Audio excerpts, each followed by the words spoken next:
Ini nyaya yangu yakamira yakadai so. Ndiri mukadzi ane 26 years. Ndakarorwa last year muna March. Nyaya yangu iri pakuti, ever since I was married, my hubby cheated on me, so I confronted him. Akati musikana uyu aidanana naye tisati taroorana. Saka ndakabva ndanzi sorry, then ndobva ndamuregerera zvangu.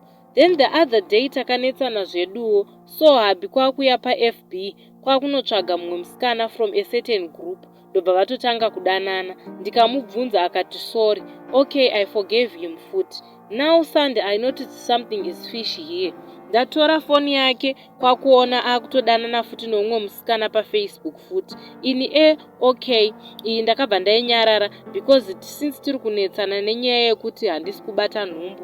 Maybe murume wangu akudawo mwana. Let him do it. Ndakanyarara but pandakaswera kubasa ndaingochema zvichindirwadza. Ndasvika kumba ndakagara, mufoni makabva mapinda message. Wanike ndihubby ari kusenda airtime to another one. Ndakanyarara hangu. Sometimes kana usina mwana, it's hard to have a voice. So the following day, ndopa akati ndafonirwa nemunin'ina wangu, achiti aitawo dambudziko rakewo rekushaya mbereko. Iyewo he is married futi. Saka todii because kumba kutori nevamwe 2 and that makes them 4 vakutambudzika nembereko. Vamwe vatone ma12 years vasina vana.